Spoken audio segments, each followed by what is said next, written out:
Wholesale. Wholesale. That's a Cherokee greeting. And wave the great feather for the good of it. This is summer and it is very warm here in keeping with the season. A week ago, that is last weekend, the three of us, Claudia, Jack, and myself, went on our usual annual pilgrimage up to Yosemite. We have an event there that is called the Poetry Festival. And we go up to Lee Vining, where overlooks Mono Lake, and we take a room there so we can travel from there and into Yosemite and back. This Poetry Festival is, say, traditionally held in a log cabin. It's a historic place called Parsons Lodge. And we have a place to park, and then we have to walk, quite a ways, and hike up a little bit to the actual log cabin there. And this event is managed by the local rangers, as we call them, and some of them have been doing this for many years. It seems at least 18 years that we have been going there. And it has guest poets, usually three at least, three guest poets that come there and present their poems, and also workshops. We have poetry, creative writing workshops that they introduce us to and conduct, for us. The room is quite large and it's pretty well filled up with people there. And on this occasion that I'm presenting, the poet was giving a prompt to write, one thing, a single thing. And I'm going to start right away by presenting the one that I wrote and had the opportunity right away to deliver to the group. A stone poem. A white stone, attracting me to see how it lies on the ground. Water bank, earth, only dirt, no pine needles. Gravity pulls so naturally. Pick it up, fist size, hand-shaped, it fits, even a thumb dent. Somebody native of here shaped it to use for some task. Last night in the market we met. Her face smiled to my hello. Almost ancestor. See you next time.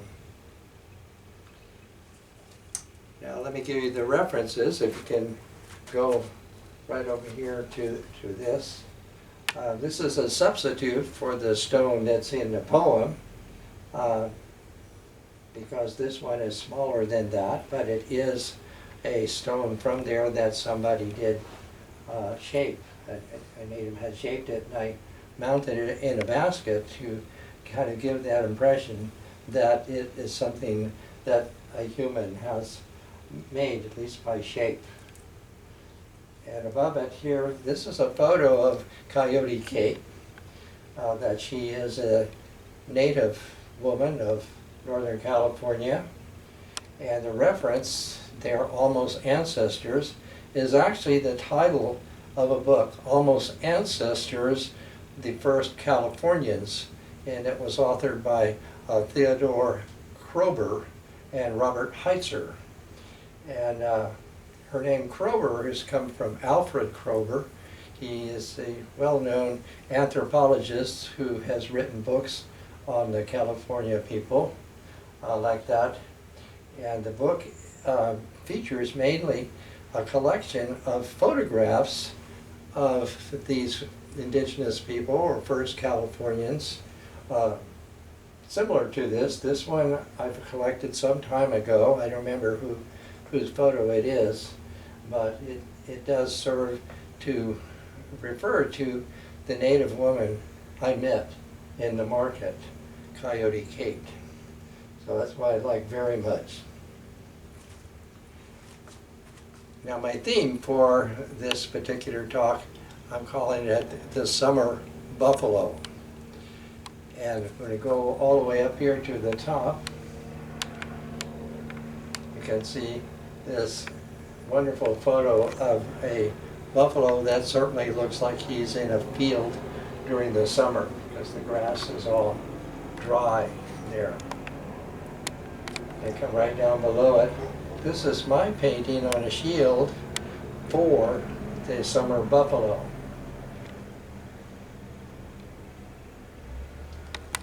Then drop right down here. This is my treasure, right here. As soon as we had arrived there in Lee Vining, and Deanna and her partner Yanis came in to greet us, and she right away presented to me as her gift, you know, this wonderful rendering of the buffalo in a rock, right there.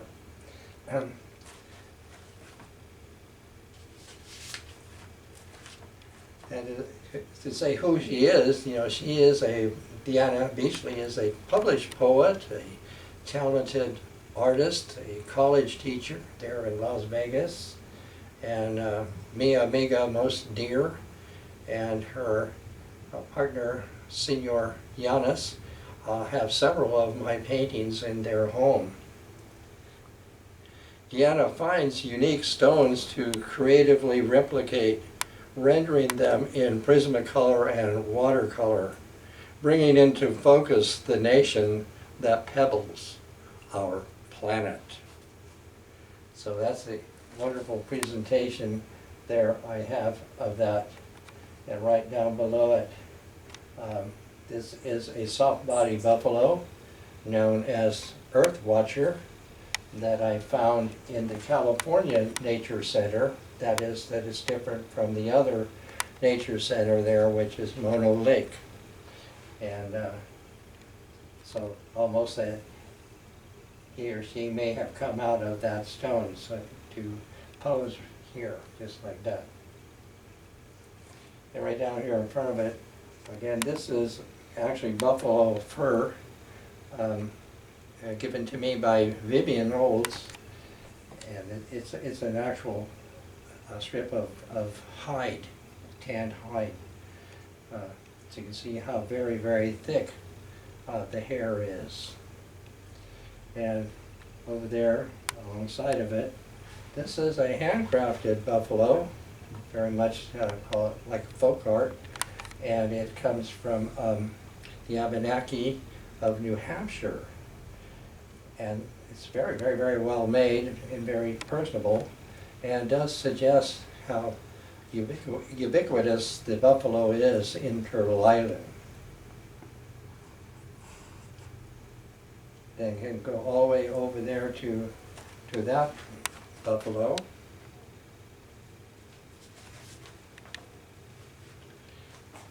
So what we're looking at there, the buffalo is the principle of our sustenance.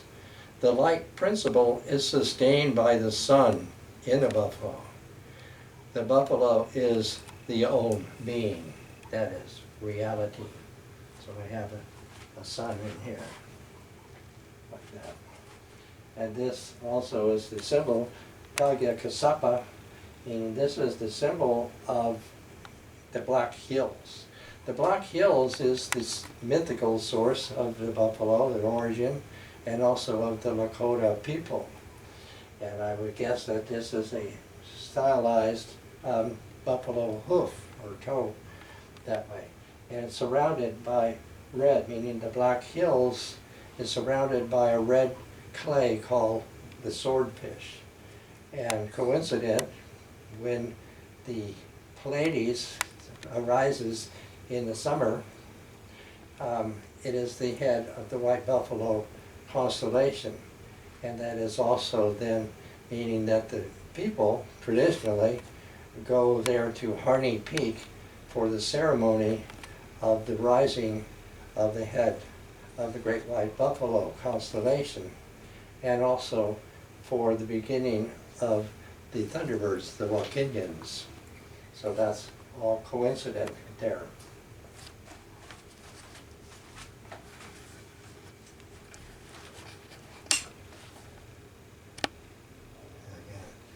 Again. Oh my God.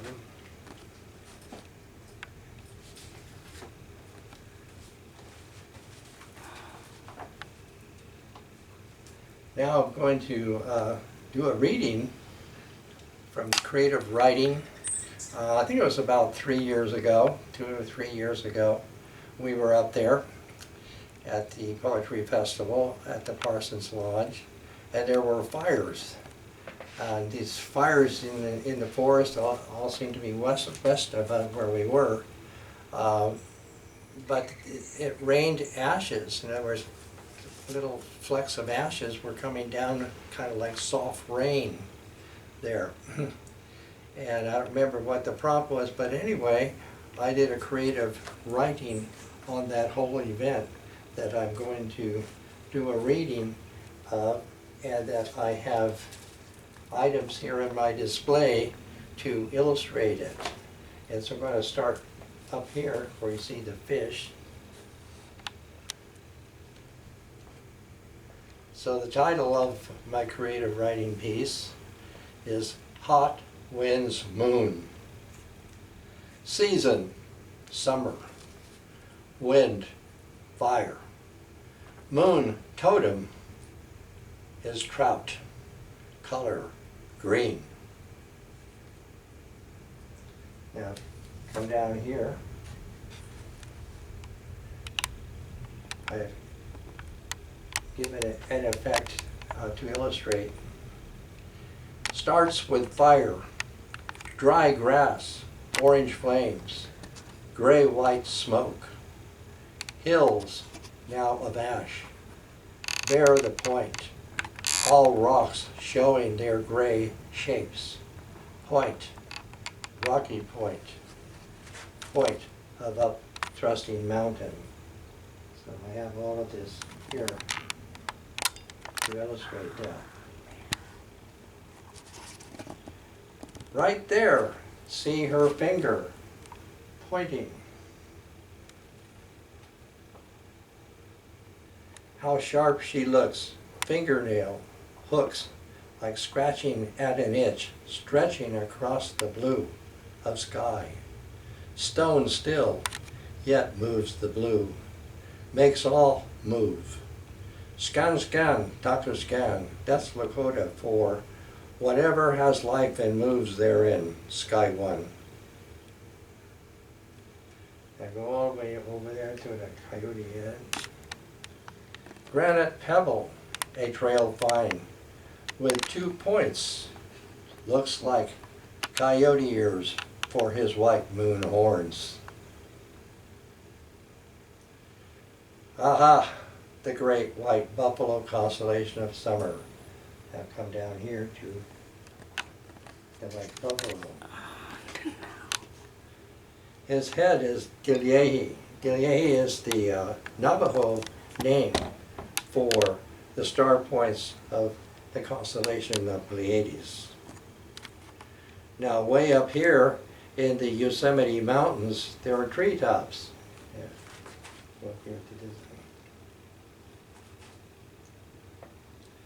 All points, new grasses, long and short, bend, sway, and rustle their points.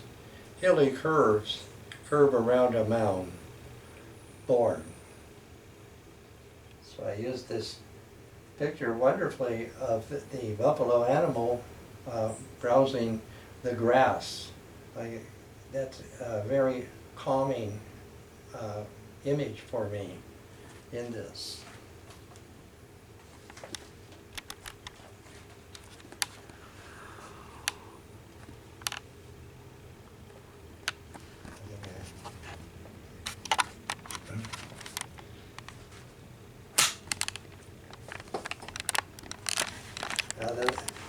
The last one I have here is over here. This is really kind of unique, special, somebody put together as a shield. All this is made of animal fur, like that, in the shape of a buffalo mounted on leather with eagle-type feathers as a shield. And next to it I have the buffalo tail as an aspergill. So with this, buffalo is the direct, all-present relative who never dies. It's embodied in the eyes, flesh, and bone. And my personal sense of my having eyes, flesh, and bone. That's the sense of me, and the sense of being in the buffalo is all the same. So, buffalo is the body of our mutuality. Oh ho, hey hey, ho ho ho, Yanos, hey hey, bueno.